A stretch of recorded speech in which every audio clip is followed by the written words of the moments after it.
Bonjour, est-ce que vous m'entendez?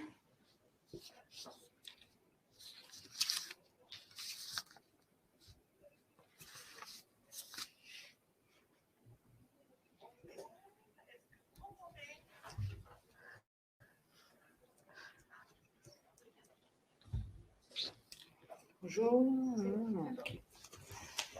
Alors, nous allons commencer ce webinaire.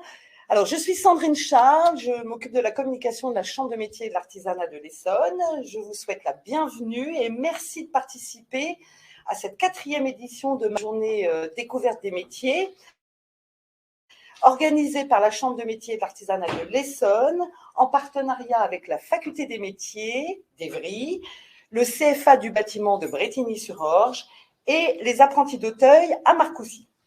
Les 5 webconférences que nous proposons aujourd'hui dans le cadre de la Semaine nationale de l'apprentissage sont consacrées à l'orientation des jeunes vers des métiers de l'automobile, du goût, de la fleuristerie, de la beauté et du bâtiment. Avant de commencer, je voudrais simplement vous livrer quelques informations sur le secteur de l'apprentissage, sur le secteur de l'artisanat et sur l'apprentissage, qui attire de plus en plus de jeunes et des adultes en reconversion. Alors, l'artisanat représente 1,3 million d'entreprises en France. On l'appelle la première entreprise de France. En Île-de-France, elle compte 1000 entreprises artisanales et en Essonne, on compte 31 000 entreprises artisanales. Plus d'un tiers des apprentis sont formés par des dirigeants d'entreprises artisanales, ce qui est important, un tiers. L'apprentissage fait ainsi partie de l'ADN de l'artisanat. Il faut savoir que la formation en apprentissage offre de très belles perspectives d'avenir pour les jeunes, soit en étant salariés à l'issue de leur formation. 80% des apprentis trouvent un emploi à l'issue de leur formation dans les 6 mois qui suivent leur apprentissage, soit pour être entrepreneur. 41% des chefs d'entreprise artisanales actuels ont été apprentis dans leur jeunesse. Voilà de quoi alimenter vos discussions et j'espère que ce webinaire va susciter des vocations. Place maintenant à la présentation de la filière des métiers de l'automobile. Et donc, nous accueillons autour de la table Aurélie Roux, qui est coordinatrice de la vie sociale et professionnelle pour la section automobile à la Faculté des métiers. Tout à fait, bonjour. Abigail, qui est apprentie CAP en carrosserie. C'est ça, bonjour. Bonjour Abigail, merci d'être venue. Abigail, tu es en quelle année de CAP? Moi, j'ai fait un CAP en 1 an parce qu'avant, j'ai passé 2 diplômes en fait. Ouais. Donc, j'ai passé un bac pro accompagnement soins et services à la personne pour ensuite faire un diplôme d'aide-soignante. J'ai travaillé pendant 5 ans et demi en tant qu'aide-soignante et j'ai décidé de changer. Et du coup, je me suis inscrite l'année dernière au CAP. Bravo. Je crois que tu es la seule fille de ta classe. Exact. Qui compte combien d'élèves dans ta classe? Nous, on est 11. 11, d'accord. Et à ma droite, il y a Manoa, je l'ai bien dit. Manoa, qui est apprentie en BTS maintenance. Manoa, est-ce que tu peux nous dire en 1 minute quel a été ton parcours? Alors, tout d'abord, j'ai commencé par un bac STI2D. C'était un bac technologique, en fait. Ensuite, j'ai fait un CAP en 1 an qui est réservé à ceux qui ont déjà, en fait, un diplôme. Vas-y, on t'entendait pas bien, vas-y. Et ensuite, du coup, là, cette année, je suis en BTS. Maintenance. En BTS, maintenance des véhicules. Donc, ça veut dire que tu fais de la réparation. Alors, en BTS, c'est plus subtil, en fait, c'est du diagnostic, surtout. D'accord. Parce que, en fait, c'est beaucoup d'électronique. Ouais, c'est ça. Il y en a de plus en plus dans les voitures. Et d'accord. C'est un métier d'avenir. D'accord. Alors, Nous allons commencer cette présentation. N'hésitez pas à poser vos questions sur le chat. Nous allons relever vos questions et nous y répondrons en fin de webinaire dans une demi-heure environ, une demi-heure, 40 minutes. Je laisse la parole à Aurélie qui va vous faire une présentation de ce qu'est l'apprentissage et les conditions d'intégration dans un CFA. Tout à fait. Merci beaucoup. Alors, je vais vous laisser découvrir un petit peu le PowerPoint.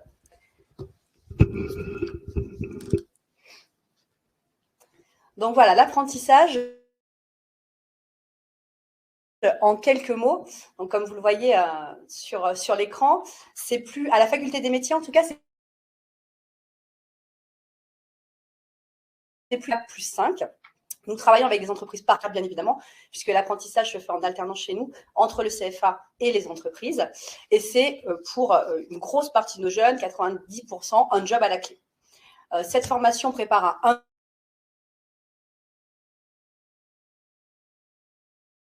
qui est.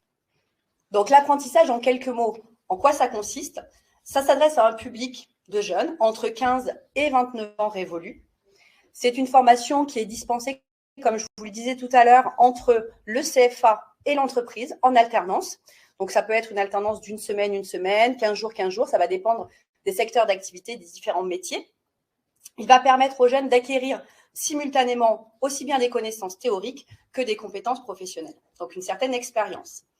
La durée, elle va être variable en fonction des diplômes préparés. On peut aller sur une durée de 1 an, comme Abigail tout à l'heure vous l'a expliqué, sur des formations complémentaires, jusqu'à des durées de 3 ans pour des bacs. On peut aller jusqu'à 5 ans si ensuite, après le bac, on prépare un BTS, par exemple. Donc, on a des jeunes qui restent longtemps chez nous. Vous verrez tout à l'heure qu'on peut bifurquer entre les différents métiers. Donc, on a des jeunes qui peuvent rester 8 ans au sein de la filière automobile. Au niveau de la formation, en apprentissage, elle est rémunérée. C'est ce que je vous disais tout à l'heure. Donc, elle est calculée sur la base du SMIC. Cette rémunération, elle va dépendre de plusieurs critères. Elle va dépendre de l'âge de l'apprenti. Elle va dépendre de son année de formation également. Donc, un apprenti qui va rentrer en première année va avoir un certain pourcentage du SMIC. S'il a entre 16 et 17 ans, vous le voyez sur le tableau, il va toucher 27% du SMIC. Et ça va évoluer au fur et à mesure de ses années de formation et également de son âge. Voilà, il y a une petite différence entre le contrat d'apprentissage et le contrat de professionnalisation. Vous avez tout à l'écran, voilà, pour vous expliquer un petit peu. Ce qui est important de savoir, c'est qu'effectivement, dès que vous rentrez en apprentissage, vous devenez salarié d'une entreprise et vous commencez à être rémunéré. Alors justement, on va placer un quiz là et on vous invite à y répondre. En signant un contrat d'apprentissage, est-ce que je deviens salarié de l'entreprise? Oui, vrai ou faux? On vous laisse le temps d'y répondre.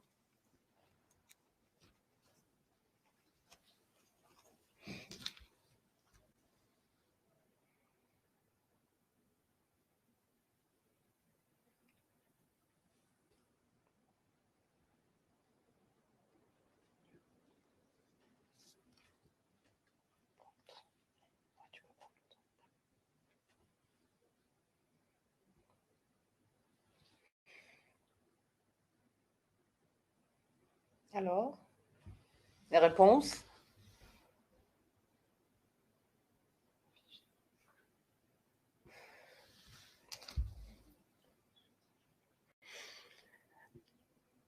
Alors, la réponse était évidemment vraie. Quand on signe un contrat d'apprentissage, on devient salarié de l'entreprise et on a un contrat, une feuille de paye qui est délivrée par l'entreprise. Par l'employeur, tout à fait.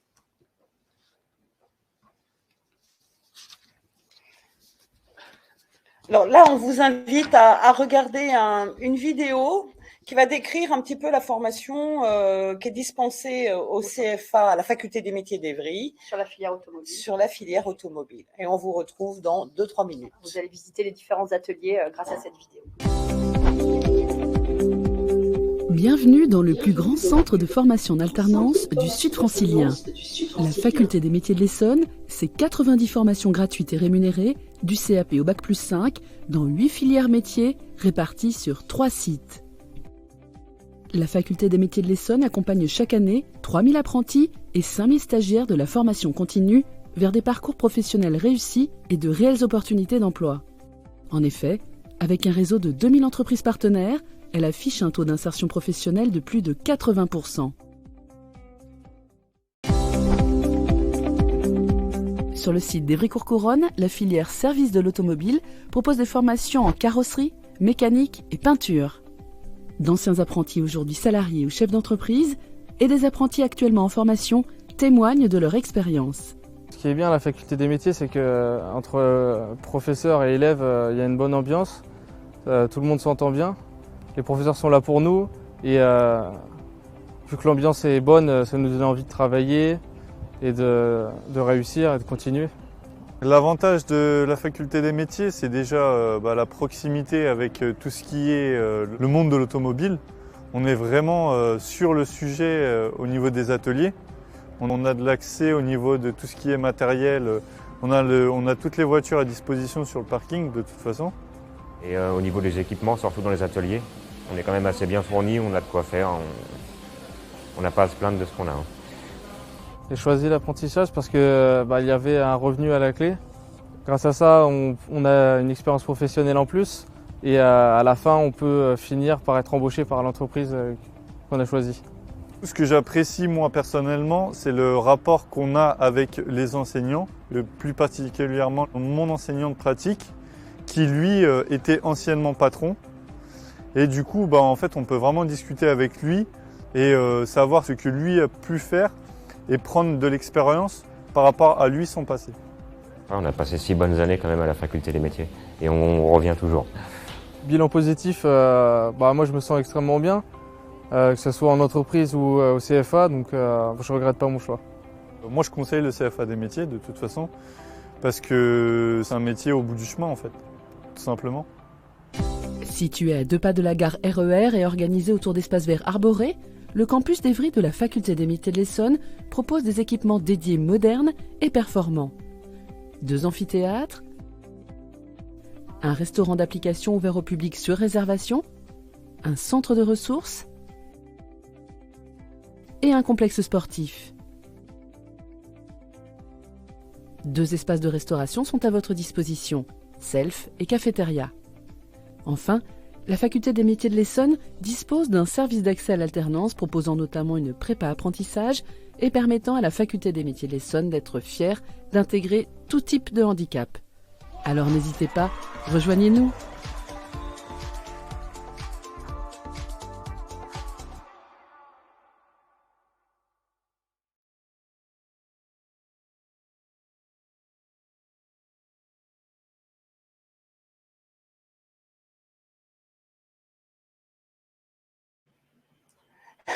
Alors, merci pour ce film, Aurélie. Moi, j'ai une petite question là sur la filière automobile. Combien y a-t-il d'élèves apprentis dans toutes les sections qu'on voit là dans la filière automobile à la faculté des métiers? Alors, on a environ 300 jeunes qui sont répartis sur 2 semaines, puisqu'on a une grosse partie de jeunes qui travaillent sur une alternance, une semaine CFA, une semaine entreprise. Donc, en moyenne, on a 150 jeunes par semaine sur la filière. Est-ce que vous avez pu noter une augmentation des inscriptions ces 2 dernières années sur cette filière-là, ou est-ce que c'est assez équilibré? Non, on a eu une grosse augmentation des inscriptions sur la filière automobile. On a une 50aine de jeunes en plus cette année. On en attend encore plus l'année prochaine. On est d'ailleurs en train de regarder pour agrandir. Agrandir, voilà, ouvrir agrandir, une classe. Avoir des locaux plus grands pour pouvoir accueillir plus de jeunes, puisqu'on a beaucoup de demandes et malheureusement, on peut pas toutes les satisfaire. Donc voilà, on est en train de travailler dessus. Et puis comme le disait Manoa tout à l'heure, avec l'arrivée des véhicules hybrides, avec l'arrivée des véhicules électriques, il y a plein de nouvelles formations qui sont possibles. Et c'est vrai que c'est intéressant de pouvoir se développer à ce niveau-là. Vous savez, qu'est-ce qui justifie cette augmentation d'inscription dans la filière? Alors, est-ce que c'est propre à la filière ou est-ce que c'est propre à toutes les filières? Je ne sais pas si vous pouvez répondre à cette question. Ça ne va peut-être pas être sur toutes les filières. Effectivement, on a des filières qui sont un petit peu moins en expansion, on va dire. Mais c'est vrai que nous, sur la filière automobile, on a cette chance-là. Je pense que c'est aussi par l'arrivée de ces nouvelles technologies qui attirent beaucoup beaucoup les jeunes. C'est, comme le disait Manuel tout à l'heure, hein, la mécanique, c'est un métier qui est là depuis des années et qui sera là encore longtemps. Voilà, on a tous une voiture ou plusieurs Et qui évolue tout le temps. Et qui évolue sans cesse. Au gré des innovations c'est l'avantage aussi technologiques. de ce métier. Quand on choisit ce métier, c'est que on va voir beaucoup de choses, ça va évoluer, on va pas toujours faire la même chose. Et c'est vraiment intéressant, enrichissant pour les jeunes. Alors, sur les 300 élèves, excuse-moi Aurélie, mais combien y a-t-il de filles? Ben, cette année, nous n'avons que 3 filles. 3 filles sur les 300? Et oui, c'est. Bon, mademoiselle, voilà, il est temps. Hein. Il est temps, exactement. Surtout que voilà, les jeunes filles qu'on a sont très bien intégrées. Ça se passe vraiment bien quand elles sont chez nous. Elles sont sérieuses, appliquées. Enfin voilà, j'en ai pour témoin Abigail qui est ici. C'est un métier qui n'est pas que réservé aux garçons, il faut bien se le dire. Les filles réussissent très très bien dans l'automobile. Les garçons sont bienveillants quand elles sont dans les classes. Et c'est vraiment, vraiment intéressant. Et on aimerait vraiment que ça se développe davantage, effectivement. Une question, Abigail. Est-ce que ce métier, enfin que tu exerces déjà en entreprise et en apprentissage à l'école, est-ce qu'il est difficile d'un point de vue physique? Alors oui, c'est physique, mais on s'adapte en fait. Donc, vu qu'on veut prouver que les filles peuvent être dans ce métier, du coup on le fait et c'est ce qui donne une satisfaction en plus pour nous. C'est une satisfaction en plus que de pouvoir faire ce métier qui est dit difficile, quoi, d'un point de vue physique. C'est ça. D'accord, merci Abigail. Eh bien, on continue. On continue. Très bien. Donc, comme vous avez pu le voir dans la vidéo, sur la filière automobile, on propose 3 types de formations. Une formation en mécanique, donc en maintenance des véhicules, une formation en carrosserie et une formation en peinture.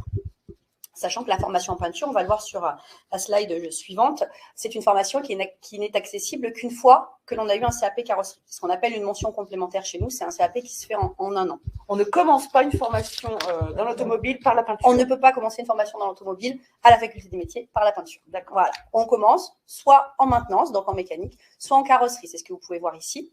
Et on commence soit par un CAP, soit par un bac professionnel. La différence entre les deux, le CAP est une formation qui se fait en 2 ans. Le bac professionnel est une formation qui se fait en 3 ans. On prépare un CAP, on prépare un bac, ce sont les diplômes préparés. Et ensuite, on a une possibilité en maintenance des véhicules et en bac pro carrosserie, donc lorsqu'on a passé notre bac, de partir en BTS comme l'a fait Manoa, effectivement. Donc en BTS MV qui se prépare en 2 ans. Manoa, tu es en première année ou deuxième année? Je suis en première année. D'accord. Et donc, le BTS, c'est le plus haut niveau de qualification, de diplôme dans la section automobile. À la faculté des métiers. À la faculté des métiers, tout à fait. Mais est-ce qu'il existe un niveau encore supérieur? Excuse-moi, mais dans d'autres. Parce qu'une fois qu'on a eu notre BTS en poche à la faculté des métiers, est-ce qu'on peut continuer ailleurs? On peut faire plein d'autres choses ailleurs. Il peut y avoir des licences, mais on peut aussi aller vers de la préparation moteur. Je parle sous le couvert de Manoa qui s'y connaît peut-être un petit peu mieux que moi là-dedans. On peut aller travailler sur les circuits. Il y a plein d'opportunités aussi, circuits automobiles. Au Mans, par exemple, on a des jeunes qui partent là-bas et qui vont poursuivre leurs études là-bas. Donc, il y a vraiment beaucoup de choix dans le secteur de l'automobile. Manoa, excuse-moi, puisqu'on est là dans les parcours de formation, est-ce que toi, tu es en première année, c'est peut-être tôt pour te poser la question, mais est-ce que tu as l'intention de faire une licence après, de poursuivre, ou est-ce que, voilà? Alors en fait, il y a plusieurs choix qui vont s'offrir à moi. Ah. Mais par exemple, en fait, il y a certaines écoles, certaines marques qui demandent un certain niveau de diplôme. Par exemple, l'école BMW à Tigerie, elle demande minimum un BTS ou un bac pro maintenance des véhicules. D'accord. Bon, toi, tu auras ce niveau-là à la fin de ton BTS. À la fin du BTS, oui. D'accord. Donc, tu ne sais pas encore vraiment si tu vas continuer ou pas, ou si tu vas intégrer une école de marque d'automobile. C'est possible. D'accord. D'accord. Donc voilà, donc comme vous pouvez le voir, on a beaucoup de passerelles entre les différents métiers. On a des jeunes qui font un bac pro mécanique et qui veulent s'orienter vers de la carrosserie par la suite. Donc, ils peuvent faire, comme Abigail l'a fait, un CAP carrosserie en 1 an, puis un CAP peinture en 1 an. Ce qui veut dire que très rapidement, en très peu d'années de formation, ils vont avoir la triple compétence mécanique, carrosserie, peinture, ce qui leur ouvre effectivement beaucoup de portes lorsqu'ils veulent ensuite trouver un emploi. Ça, c'est vraiment le parcours complet, vraiment intéressant. Je pense qu'Abigail, l'année prochaine, après son CAP carrosserie en 1 an, si je ne me trompe pas, va vouloir faire de la peinture, c'est ça? Voilà. Souvent, nos jeunes qui sont en CAP carrosserie ne s'arrêtent pas à la carrosserie, font la peinture. C'est vraiment le plus. C'est voilà, le parcours classique, le cheminement classique. Une fois qu'on a fait un CAP carrosserie, c'est de passer en CAP peinture, effectivement. J'ai une question, certainement que vous connaissez. Est-ce que le secteur de l'automobile est en recherche de main-d'œuvre, de salariés qualifiés tels que vous allez l'être une fois sortis de. Est-ce qu'il y a une vraie demande ou est-ce que le secteur il est sinistré d'un point de vue emploi? Alors, pas du tout. Il y a une vraie demande. On a des entreprises qui nous contactent, même à l'heure d'aujourd'hui, pour qu'on leur communique les coordonnées de nos anciens apprentis pour qu'ils puissent trouver des jeunes, avoir un vivier de jeunes. Il y a beaucoup de demandes d'entreprises, ils sont vraiment en recherche. Et voilà, on n'arrive pas forcément à réussir à répondre à toutes leurs demandes d'ailleurs. Donc, c'est vraiment un secteur en plein essor. Ça veut dire du coup que les jeunes qui s'inscrivent en CFA, en début de parcours de CFA, oui, ils trouvent facilement une entreprise pour les accueillir en alternance. Alors, c'est plus compliqué de trouver une entreprise pour les accueillir en alternance. Voilà. L'apprentissage, ça fait parfois un peu peur aux entreprises, dans le sens où on a des jeunes qui arrivent et ils passent du statut d'écolier au statut de salarié. Donc, ils ont plein de choses à apprendre, voilà, plein de choses à découvrir. La ponctualité, l'assiduité, c'est des choses sur lesquelles on marque vraiment. Nous, en tout cas, au niveau du CFA, on est vraiment très attentifs, puisque les patrons le sont. À partir du moment où vous allez rentrer au CFA, vous allez être salarié de l'entreprise, aussi bien quand vous serez chez l'employeur que quand vous serez chez nous. Ça, c'est important à savoir. Donc, parfois, les patrons sont un petit peu frileux à prendre des apprentis, mais au niveau de la faculté des métiers, on a des personnes qu'on appelle des chargés de développement qui sont en charge d'aller rassurer les patrons pour leur expliquer, voilà, le jeune, il faut lui donner sa chance, mais ça marche très, très bien. Et une fois qu'un patron a pris un jeune, la plupart du temps, il le garde sur toute sa formation, voire plus. Voilà, il leur propose parfois, c'est bien après ton bac, j'aimerais bien que tu restes en BTS, etc. Donc, c'est des beaux parcours. Au départ, c'est un peu compliqué. Il faut pas baisser les bras. Il faut faire beaucoup d'entreprises. Il faut aller démarcher. Il ne faut pas hésiter à revenir dans les entreprises pour trouver une entreprise. Mais voilà, une fois qu'on a l'entreprise, après, ça se déroule très, très bien. Très bien, merci. Alors, du coup, nous allons lancer le second quiz. À votre avis, combien d'apprentis trouvent un CDI après leurs études? Je crois l'avoir dit tout à l'heure. Je vous laisse un temps pour répondre au quiz.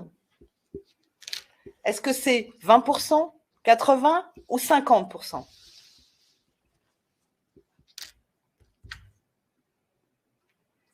Il faut continuer. Ça y est, donc c'est les réponses, je pense, ça y est. A priori, ils ont donné les bonnes réponses. C'est bien 80%. Alors, la bonne réponse, pardon, je suis déconnectée là.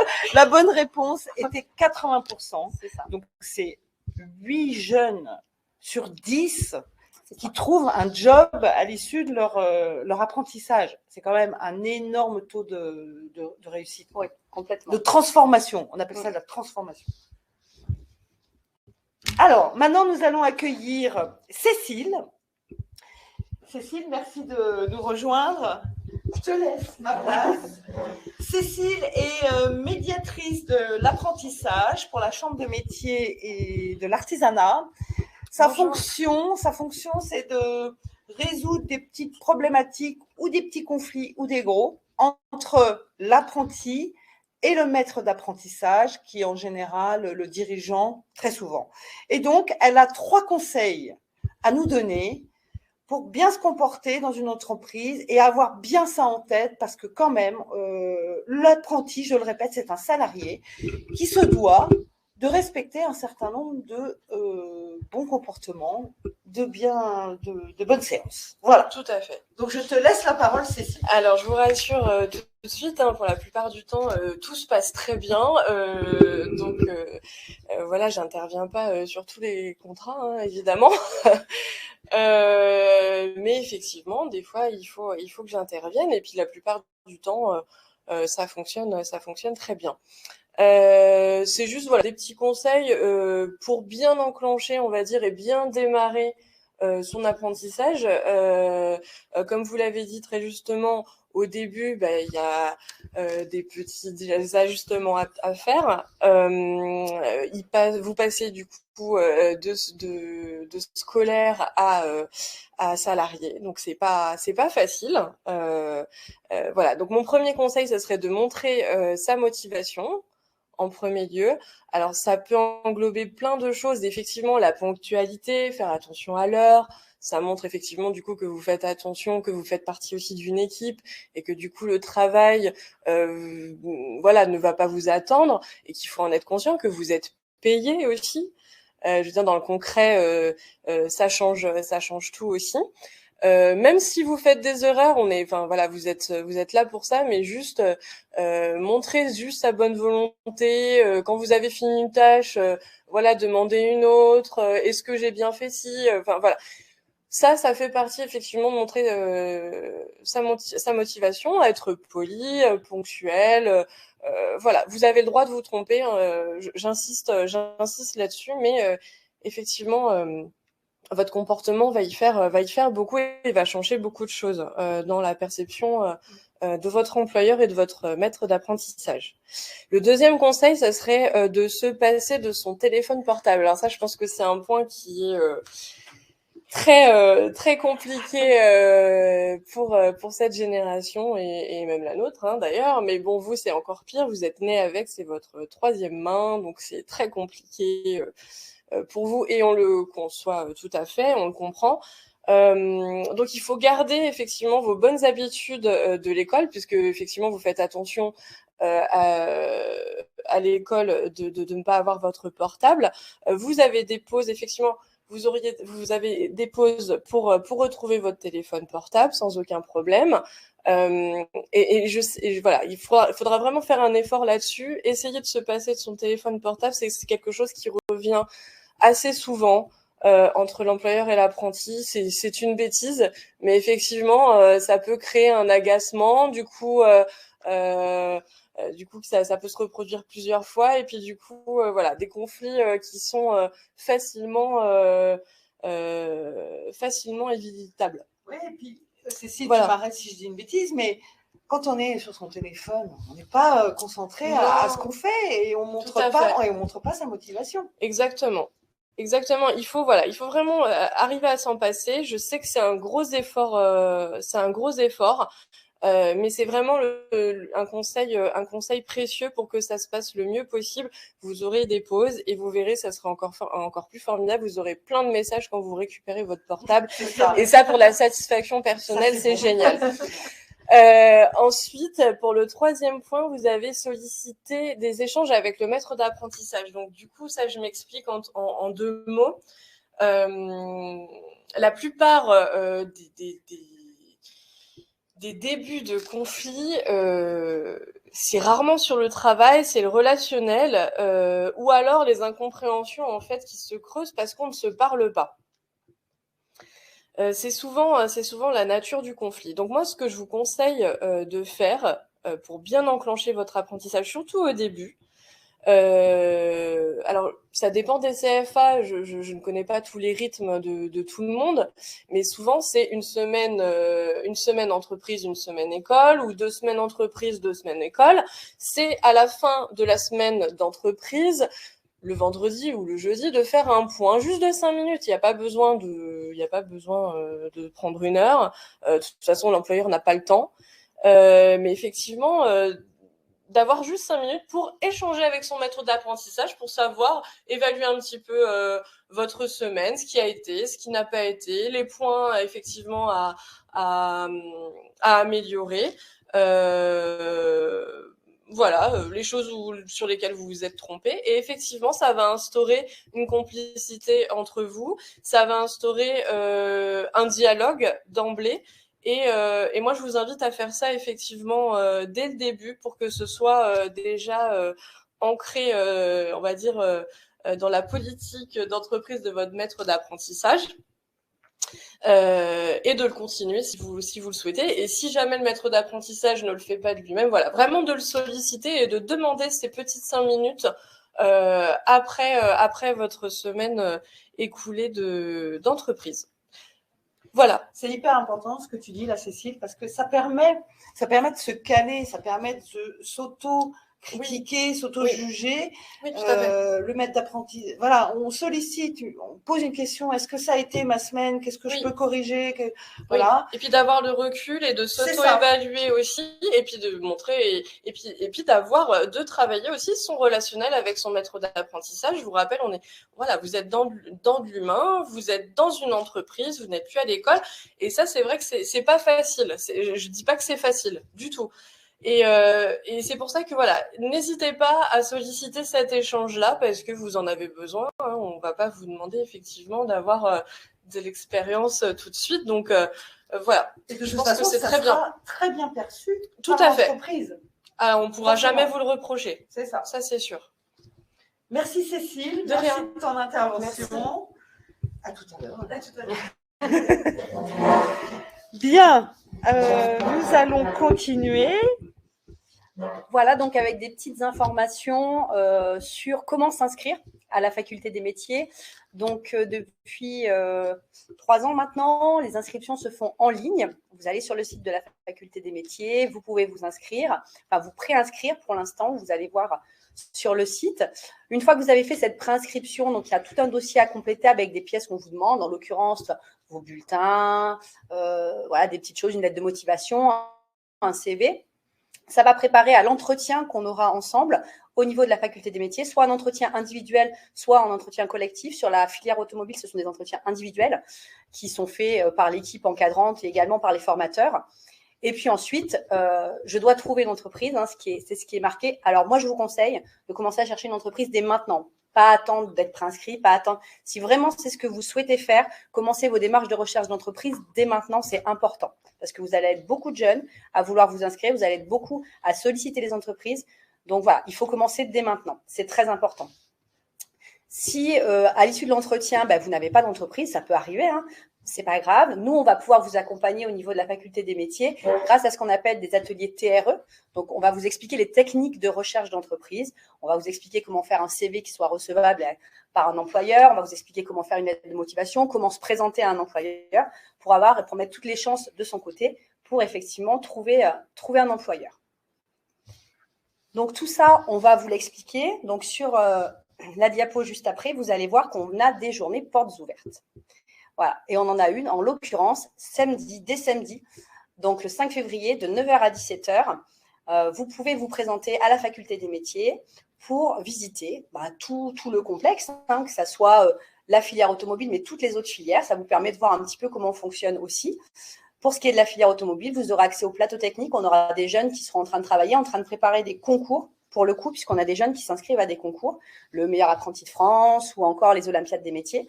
Donc, ces jeunes seront là samedi. Vous pourrez échanger avec eux, bien sûr. Ça vous permettra de voir un petit peu comment ça fonctionne au sein des filières. Et puis, vous avez d'autres dates, le 12 mars, le 21 mai, le 25 juin. Vous pouvez venir 1 fois, 2 fois, 3 fois. Voilà. Vous pouvez venir autant de fois que vous le voulez. On sera ravis de vous accueillir sur le site, bien évidemment, pour vous expliquer un petit peu comment ça fonctionne. On sera vraiment là pour répondre à vos questions en individuel. C'est beaucoup plus simple comme ça. On aura toute l'équipe qui sera là. Et voilà, je vous conseille vivement, si vous êtes intéressé par l'automobile, de vous déplacer dès que possible sur le site de la faculté des métiers. Et puis si vous savez pas quoi faire l'année prochaine ou dans 2 ans, ça vous permet de vous informer, de voir un petit peu.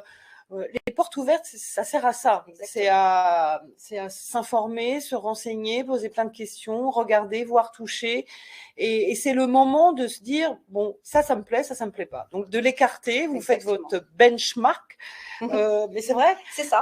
Et c'est le moment là. Février, voilà, il faut les week-ends, les samedis. Il y en a plein en ce moment. On est en plein dans les portes ouvertes dans tous les établissements. Voilà. Et donc, c'est le moment de vous positionner, de dire, oh bah non, ça c'est non, définitivement. Donc, j'y reviendrai pas. Et je vais aller sur un autre sujet qui m'intéresse davantage.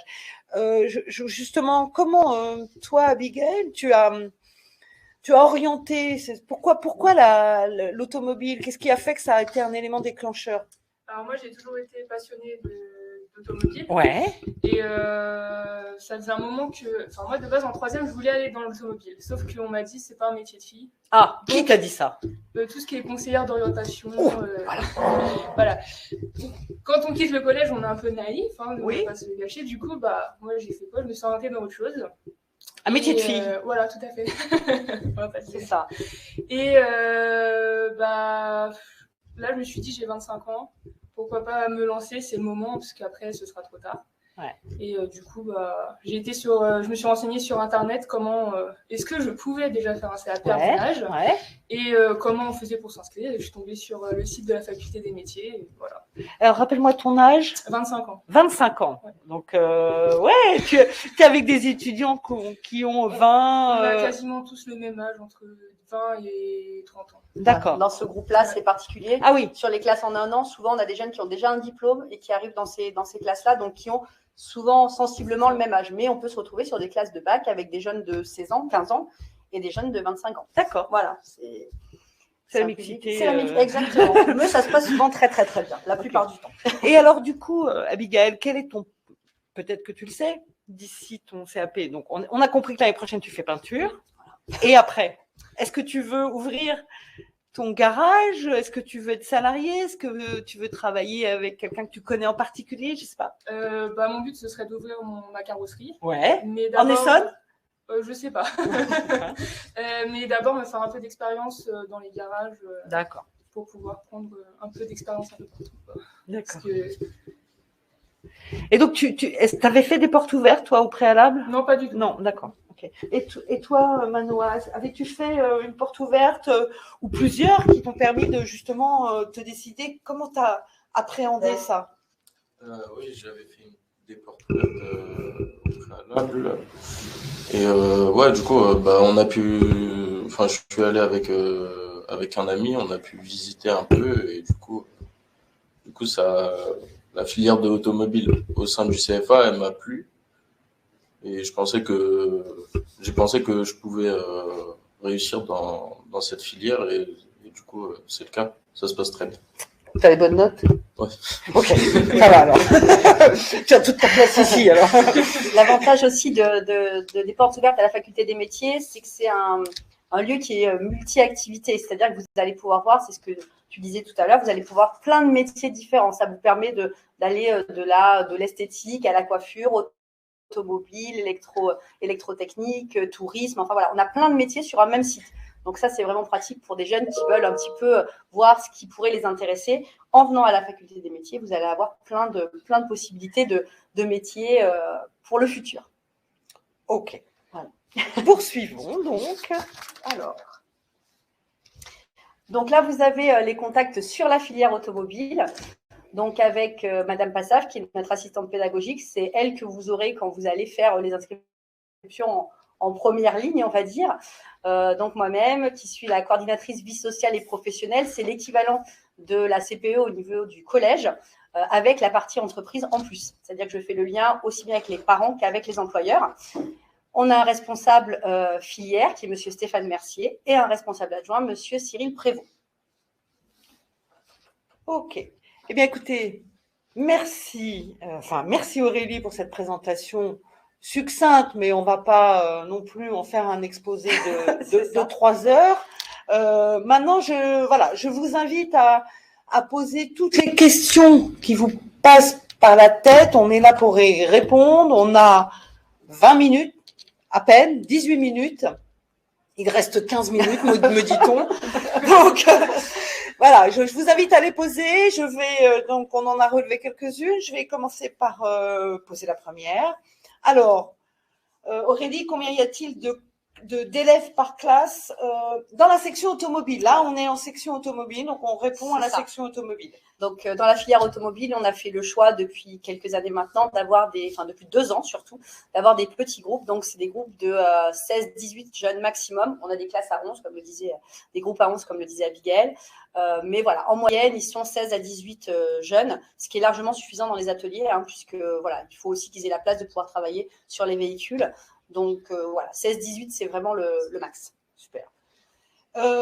Alors, quel type de BTS proposez-vous? Alors, qu'on soit bien clair, hein, il s'agit là encore de la carrosserie. Hein. Donc, si vous voulez plus d'informations sur les autres filières, je vous invite à vous rendre sur le site de la Faculté des métiers. Mais là, quel type de BTS en carrosserie vous proposez? Je crois qu'on l'a vu tout à l'heure. Oui, c'est ça. Alors, c'est le BTS. Alors, c'est pas en carrosserie, mais ça peut aussi être ouvert à des jeunes qui sortent de carrosserie. C'est le BTS maintenance des véhicules. C'est le seul que pour l'instant on propose sur la filière auto. C'est celui qui fait Manois. Ça fait 2 ans qu'on l'a ouvert maintenant. Et effectivement, c'est le seul pour l'instant qu'on propose.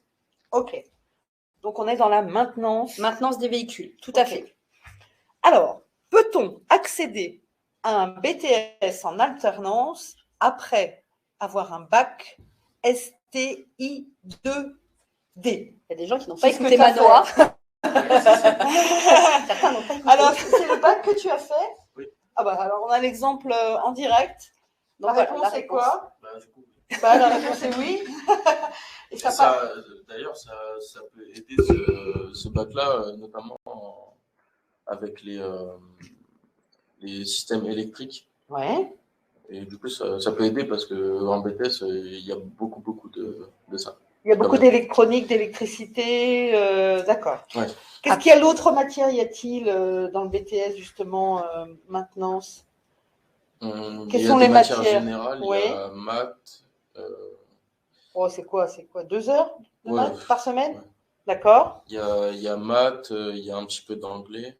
Oui. Et sinon, c'est des matières professionnelles, D'accord. technologie et tout ça. OK. Alors moi, j'ai juste une petite précision sur après le bac STI 2D pour passer en BTS.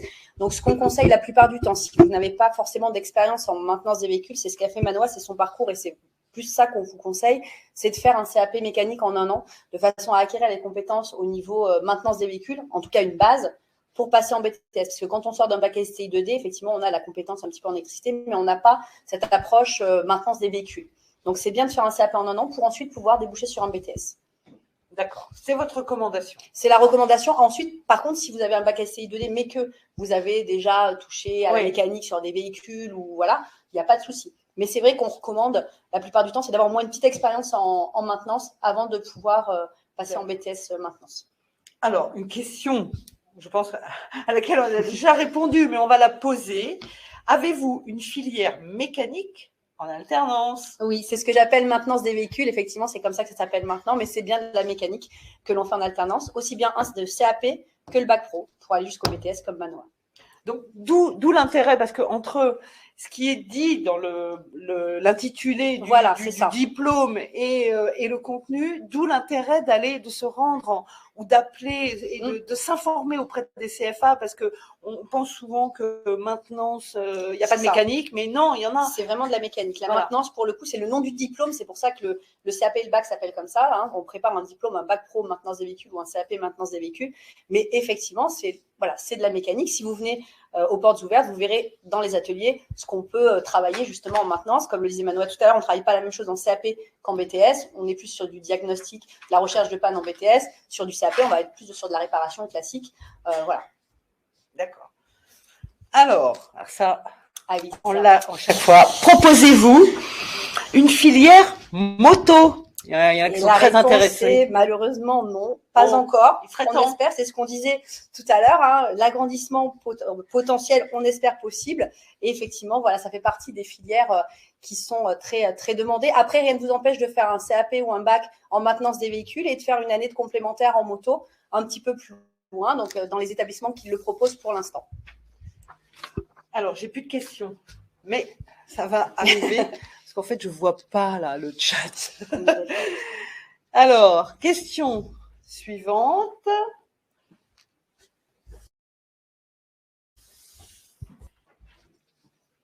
Alors, est-ce que beaucoup d'élèves cumulent les 2 CAP? Ah, waouh! Cumulent en même temps? Alors non, pas en même temps. Je pense que ce qu'il veut dire, c'est des jeunes qui ont un CAP mécanique qui vont vers le CAP carrosserie, donc ils ont au final la double compétence. Et c'est ce que je vous disais tout à l'heure. Souvent, ils cumulent même les 3 CAP mécanique, CAP carrosserie et CAP peinture.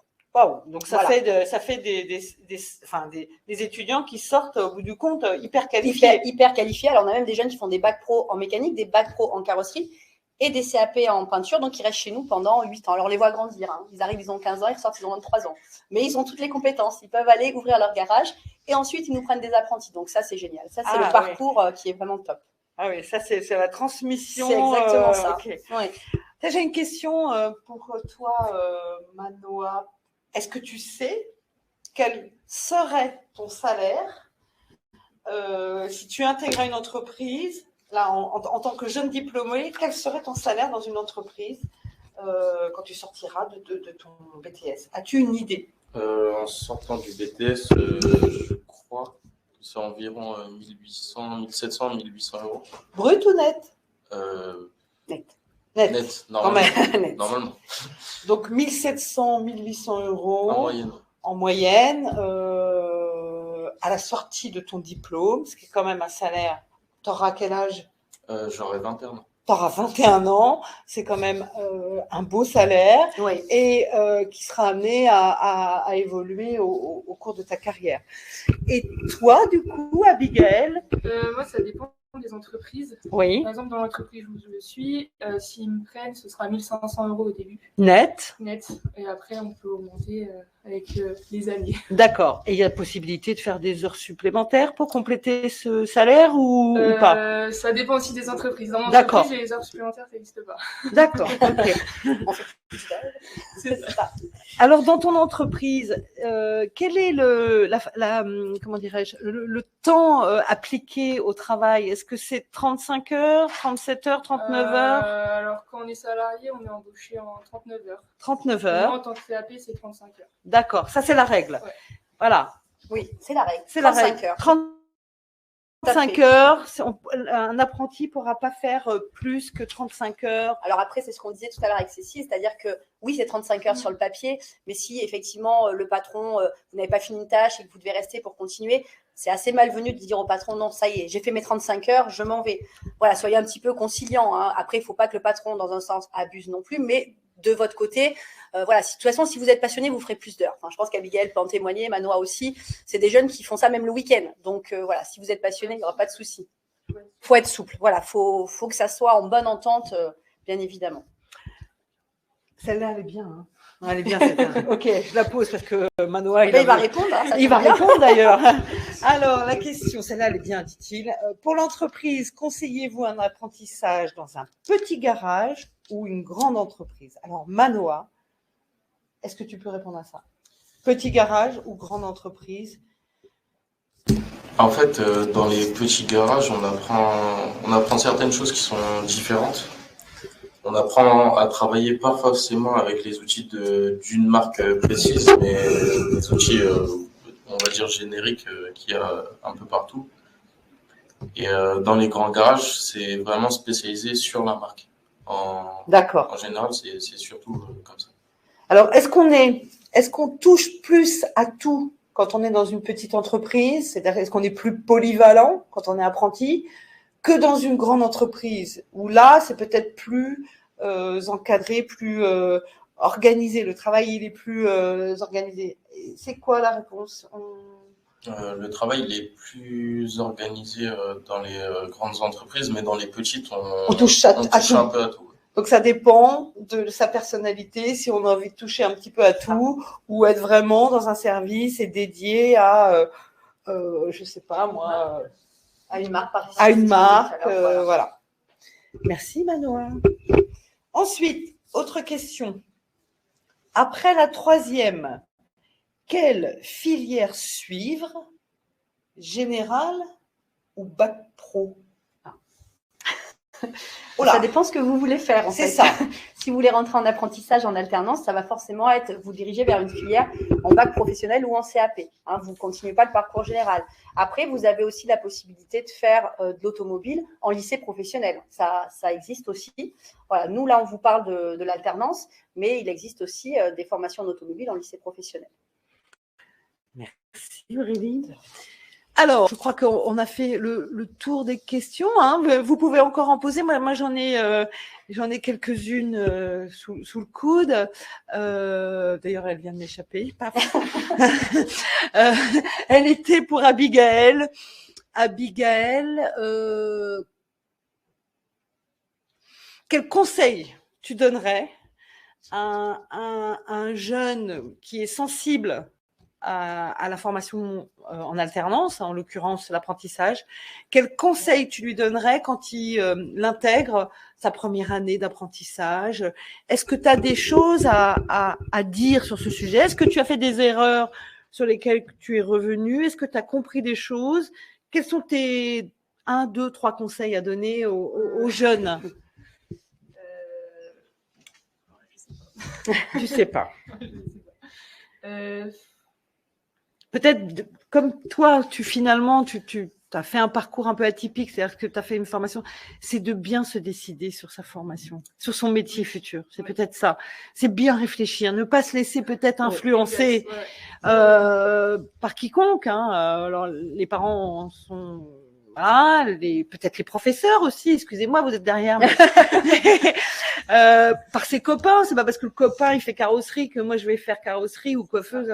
C'est de bien réfléchir parce que ce métier-là, on va l'exercer longtemps, pas forcément toute la vie, mais longtemps. Donc c'est bien réfléchir, se poser parce que c'est vraiment un moment clé quoi dans la vie du jeune. Oui, moi j'ai écouté parce que j'étais très naïf à cet âge-là. 14-15 ans. Donc, du coup, je me suis vraiment orientée dans un métier dit de fille et c'est pas ce qui me plaisait en fait. J'aimais bien, mais j'étais pas hyper contente non plus d'aller en cours. Et du coup, oui, déjà voir ce que les jeunes aiment. Parce que généralement, si on s'oriente dans quelque chose qu'on aime, on est beaucoup meilleur. Voilà, on est meilleur, on est plus impliqué, on est meilleur. C'est ça. Donc, déjà ça. Et après, d'être soi-même tout en respectant l'entreprise. D'accord. D'être soi-même et de faire ce qui nous plaît, c'est vraiment important. C'est vraiment faire. Est-ce que tu aurais, toi, Manoa, un conseil à donner aux jeunes qui nous écoutent, qui seront peut-être pour partie, je sais pas, 10, 15, 20% choisiront dans un an ou deux d'aller vers l'apprentissage. Quel conseil tu leur donnes? Le conseil que je pourrais donner, c'est d'écouter au maximum et surtout de bien réfléchir avant de travailler notamment en entreprise. Bien réfléchir, bien prendre soin de faire attention à ce qu'on fait. Parce que, en fait, il faut rester concentré tout le temps, que ce soit à l'école ou au travail. Il faut qu'on se concentre au maximum pour bien suivre. Voilà un bon élève. Alors, ce que je disais au préalable, c'est que on note nationalement un pic de l'apprentissage. Il y a quelques années, l'apprentissage souffrait d'une très mauvaise image. On disait voilà, tu vas faire de l'apprentissage parce que tu as de mauvaises notes à l'école en 4e, 3e, donc c'était une voie de garage. Non, c'est fini ça. Complètement. C'est fini, on fait de l'apprentissage parce qu'on a envie d'exercer un métier manuel et tous les élèves ne sont pas construits pour faire des hautes études, des études supérieures, des études générales et qu'il vaut mieux être bien orienté jeune. Bon, Abigail, tu as perdu un petit peu de temps, mais c'est pas grave, tu as eu d'autres expériences, tu as fait d'autres choses, ça te servira dans la vie, mais voilà, ce n'est pas une voie de garage. Il y a des élèves très, très brillants qui se révèlent être de très bons élèves et qui s'affirment et qui se dévoilent au moment de leur apprentissage. Donc, cette mauvaise image de l'apprentissage, cassons-la, c'est pas vrai, et les chiffres le prouvent. Il y a plus de 10 à 15% d'apprentis en 2021 qu'il n'y en avait à la rentrée 2021 qu'il n'y en avait en 2022. Donc les chambres de métiers le savent bien puisqu'elles ont toutes des CFA, et donc on a enregistré un pic de plus 10% sur la rentrée 2021. Ça veut dire que ça suscite de l'intérêt, des vocations, et que ce système-là de formation convient aux jeunes qui a besoin de lâcher l'école une semaine sur deux et d'être en entreprise, d'être sur du concret. Est-ce que Tu as d'autres choses à préciser quant à ça, Aurélie? Non, c'est complètement ça en fait. Effectivement, maintenant, l'apprentissage, ce n'est plus la voie de garage, c'est vraiment quelque chose de porteur. Ça permet de choisir un métier qu'on aime et de le faire dans des bonnes conditions. Nous, on voit souvent des jeunes qui arrivent chez nous avec un parcours scolaire assez chaotique, qui ont des difficultés, qui ont des bulletins qui ne sont pas forcément super, et qui, quand ils arrivent chez nous, viennent nous voir en nous disant « j'ai eu 20 en maths ». C'est pas possible, ça n'existe pas. Et en fait, si, parce qu'ils ont trouvé de l'intérêt. On essaye de faire des maths appliquées au métier, on leur explique le pourquoi est-ce qu'on fait ça. Et pour le coup, c'est ce qui leur manquait à ces jeunes-là dans le système scolaire classique où ils ne se retrouvaient pas. Donc, la plupart du temps, quand ils viennent et qu'ils ont choisi ce métier, c'est des parcours, c'est des jeunes qui réussissent très bien et qui en reviennent pas eux-mêmes, ni les parents. Quand on reçoit les parents aux réunions parents formateurs, ils se disent c'est pas possible, c'est pas mon fils qui a ce bulletin. Ah si, je vous assure, il a trouvé sa voie et ça change tout. Oui, et puis il faut quand même être honnête. Tu as dit quelque chose, les maths appliquées au métier. Oui, voilà. On essaye de toutes les matières. Évidemment, c'est pas les maths que le programme de maths de la seconde, de la terminale ou de la première, évidemment, mais ça, ok. Et c'est pour ça que l'élève, finalement… C'est ça, il comprend l'intérêt, en fait. C'est du français appliqué au métier, c'est des maths appliquées au métier, c'est de l'anglais appliqué au métier, donc c'est du concret, on est sur vraiment là le choix du métier. Alors, il nous reste 2 minutes, donc on met des paniers. Donc j'ai encore une question à poser. Alors, pour faire le BTS maintenance, faut-il avoir obligatoirement un bac pro ou on peut y accéder par un bac général? Bon, alors, on peut y accéder par un bac général. Il n'y a pas de souci, on n'est pas obligé d'être passé par la filière, par les métiers, le bac pro avant. Par contre, comme je le disais tout à l'heure, on en revient exactement au même que sur le bac STI 2D. C'est bien d'avoir une expérience en maintenance des véhicules, en mécanique, avant d'intégrer le BTS. Donc, vous pouvez très bien sortir d'un bac général, faire une année de CAP en maintenance des véhicules en 1 an et ensuite passer au BTS. Voilà, non, à moins d'être bricoleur dans son garage. À moins d'être exactement. Mais ça, c'est lors de l'entretien, ce dont on parlait tout à l'heure. Lors de l'entretien, vous verrez avec la personne qui vous recrutera, elle vous expliquera un petit peu comment ça se passe et on verra à ce moment-là pour l'orientation ce qui est le mieux pour vous. Alors, écoutez, comme on est sur un timing très serré, puisqu'il y a un autre webinaire qui va commencer dans 2 minutes dans la pièce d'à côté, je pense qu'on a fait le tour de la question, mais on vous invite à vous renseigner auprès des CFA. Nous allons poster sur notre site les replays, les replays de cette conférence. Donc, vous retrouverez les PowerPoint, vous retrouverez tous les éléments d'information. Et surtout, si vous avez la moindre question, que ce soit les professeurs pour les livrer aux élèves ou les élèves ou les parents d'élèves ou la famille, n'hésitez pas à revenir vers nous. On a des réseaux sociaux, on a un site et nous, en tant que chambre de métier, on rediffusera vers les bons canaux. Et samedi, aux portes ouvertes à la faculté des métiers. Samedi, portes ouvertes à la faculté des métiers. C'est un immense bâtiment qui a que 3000 élèves, hyper structuré. C'est un des plus grands CFA d'Île-de-France. Qui a 15 ans d'existence maintenant, plus 17 même, je crois. Et donc, merci de votre attention. Nous vous souhaitons une belle journée en notre compagnie. À la prochaine et merci de votre attention. Merci.